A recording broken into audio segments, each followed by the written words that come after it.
ازيكم يا جماعة عاملين ايه؟ يا رب دايما تبقوا بخير. عايز اكلمكم يا جماعة عن موضوعين. موضوعين يعني منهم موضوع مش مهم قوي وفي موضوع مهم جدا جدا جدا.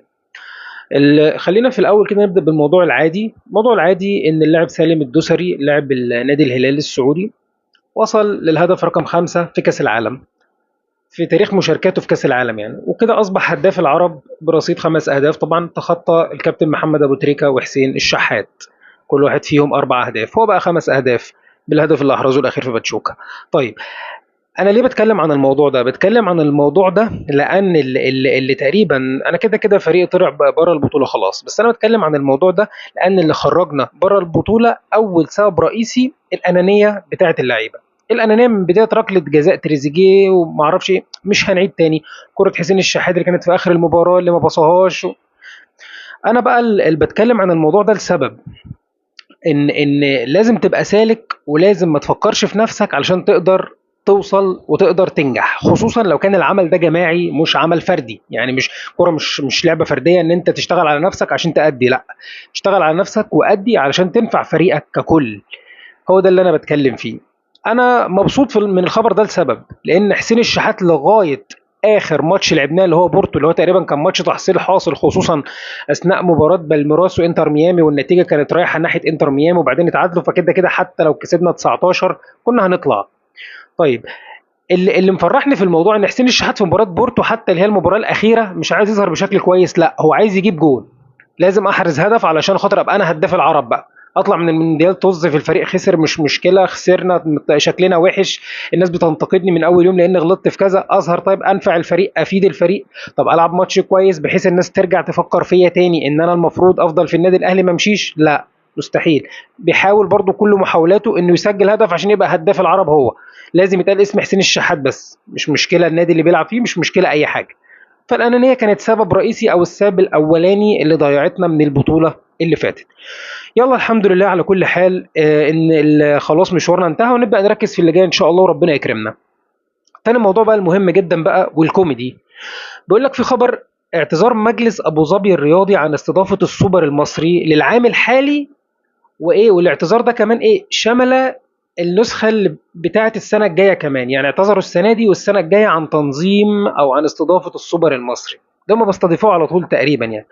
وكده كده بيقول لك هم اخر نسختين في التعاقد مع الاتحاد، هم اخر نسختين كده كده اصلا. يعني من الاخر بيقول لك ايه، خلاص مش عايزين البطوله دي تتلعب على ارضنا تاني في الامارات يعني تاني. بيقول لك الاقرب للتنظيم الكويت او قطر او السعوديه، هم دول مرشحين ينظموا البطوله. طبعا ده يرجع للاحداث المؤسفه الاخيره اللي كان عملها لاعيبه نادي الزمالك، دونجا بيه مصطفى شلبي باشا والامبراطور عبد الواحد السيد، اللي هو المفروض انه مدير الكره والمسؤول عن ضبط النفس وان هو يحتوي اللعيبه، وان هو يقول للعيبه كده غلط وما ينفعش تعمل كده وانت غلطان في كذا. طبعا بسبب المشكله اللي حصلت دي وبسبب اصرارهم على الغلط، ان هم حتى ما اعتذروش بعد المشكله او ما حاولوش يلموا المشكله، لا مصرين على الغلط وان احنا ما غلطناش. طبعا وساعتها كان شكلنا طبعا فضيحه، اكيد حضراتكم فاكرين كل الموضوع ده، بس طبعا الاعلام اللي مش هيسير الموضوع ده قوي. حتى بعد الخبر اللي طلع من مجلس ابو ظبي ان هم اعتذروا خلاص عن عدم استضافه البطوله، والسبب الرئيسي كلنا عارفينه ايه السبب الرئيسي، محدش هيطلع يتكلم، كله هيطلع يقول لك الخبر كده على القنوات بتاعتنا والاعلام المدلس، كله يطلع يقرا الخبر كده وخلاص، ومش هيقولوا مين السبب ومش هيقولوا شكل الكوره ومش هيقولوا لي كده يا زمالك ومش هيقولوا لي كده يا لعيبه الزمالك ومش خليتوا شكلنا وحش يا لعيبه الزمالك، لا، هو الاهلي بس اللي خلى شكلنا وحش في كاس العالم للانديه عشان ما توفقش او عشان ما لعبش كويس، فاحنا كده شكلنا وحش قوي وفضيحه. لكن منظرنا زي كده ويروحوا اتسجنوا هناك لولا بس في تدخل حصل من الدوله وان هم علشان يطلعوا كده، رغم انهم اتصوروا صوره يعني خير ورشاد وبدوي بالظبط، الصوره هم الثلاثه فيها يعني صوره فضيحه، وحلقوا حلقه اميري اللي هو حلقه اللي هو ايه، حلقه سجون بقى، الناس دي مساجين مساجين بالمعنى الحرفي، اتهزقوا.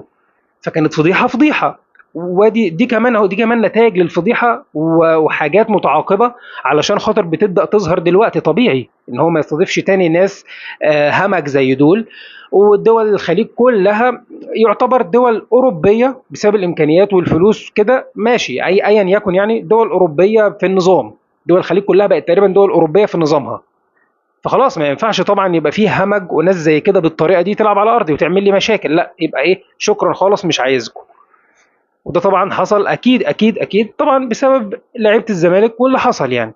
فده خبر انا قلته، خبر مهم جدا والمفروض يتناقش في كل القنوات، المفروض كل يتكلم عنه، مش هيحصل اي حاجه، وهنشوف ان مفيش حد اصلا في القنوات هيتكلم عليه، وكله هيطلع يقول الخبر كده اكنه بيقراه من جورنال بالظبط، يعني محدش هيتكلم فيه يعني.